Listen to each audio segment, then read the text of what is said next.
Before we begin, notice something. Your shoulders, your neck, your lower back. Maybe they're tight, not dramatically, not enough to stop your day, just enough to always be there. A quiet ache, a constant tension, a feeling that your body never completely lets go. Most people blame the chair, the mattress, the phone, the hours spent sitting. But sometimes the body is reacting to something much heavier, not a physical weight, a psychological one. Think about yesterday. How many problems belonged to you, and how many belonged to someone else? The friend whose mood changed, the coworker who seemed overwhelmed, the parent who needed reassurance, the partner who was upset, the stranger who looked uncomfortable. Some people don't just notice these things, they carry them, as if every room hands them an invisible backpack. And after enough years, the body begins staging a quiet protest, not because it is weak, because it is exhausted from holding burdens that were never meant to be carried.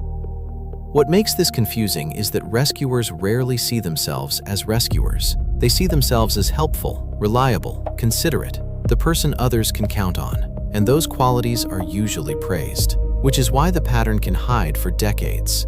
One sign is that you instantly notice emotional shifts in a room before anyone says a word.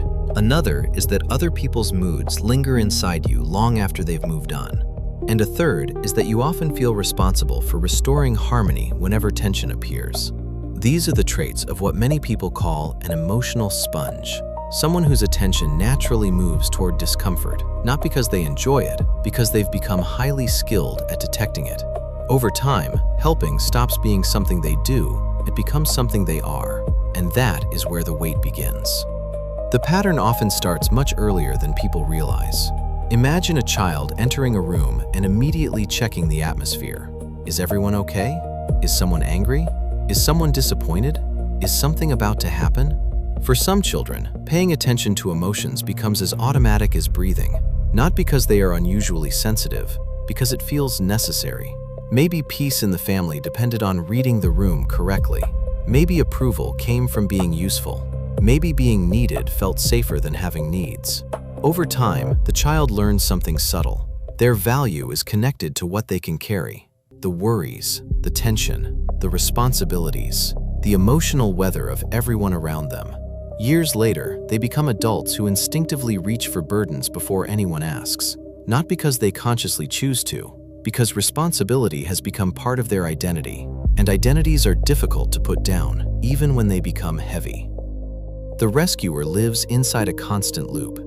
They notice discomfort. Their brain interprets that discomfort as a problem. The problem feels personal, and personal problems demand action. So attention immediately shifts outward. Who needs help? Who needs support? Who needs fixing?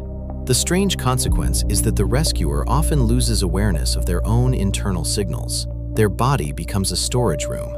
Stress enters, but rarely leaves, because attention is permanently occupied by everyone else's experience.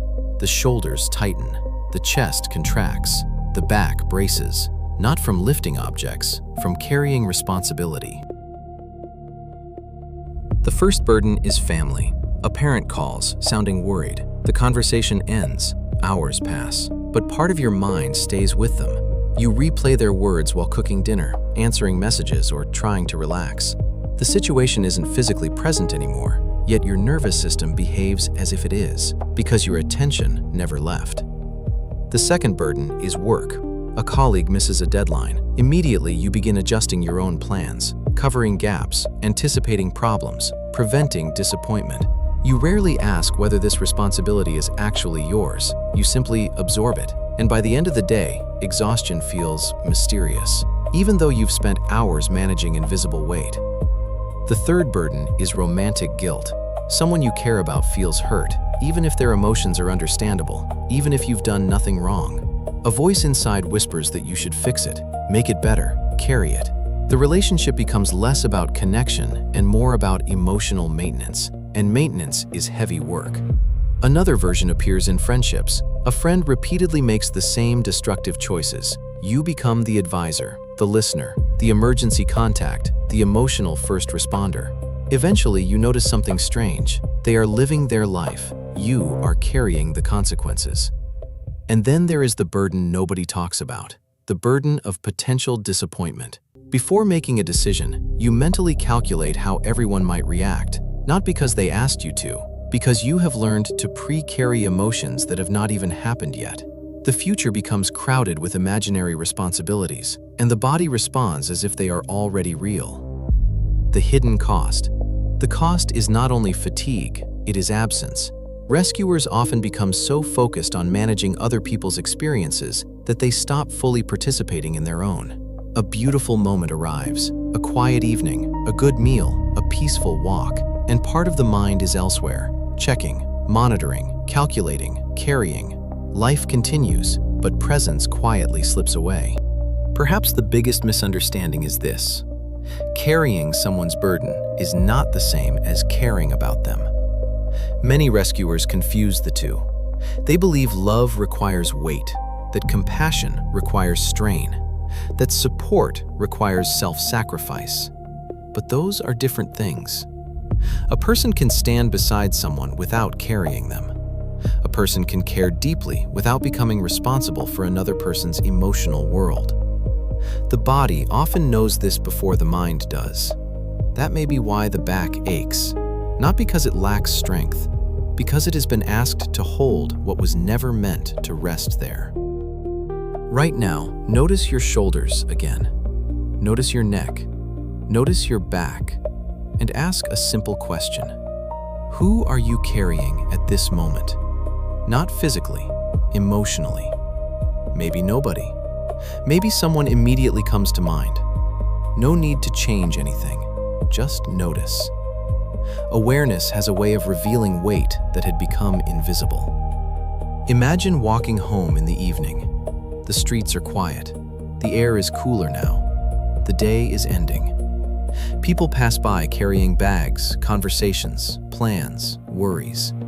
Each person holding their own weight. And for a moment, you realize something. Not every burden you feel belongs to you. Some were picked up years ago, so gradually that you never noticed. The shoulders adapted, the back adapted, the mind adapted, until carrying became normal. But normal and necessary are not the same thing. And sometimes healing begins with a simple recognition. This weight has a history. This tension has a story.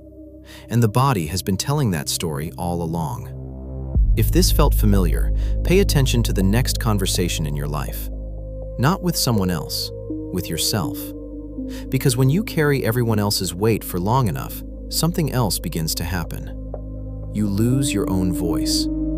You start swallowing your truth just to keep the peace. And in the next video, we're going to explore what happens to the throat when a person becomes too polite to say no.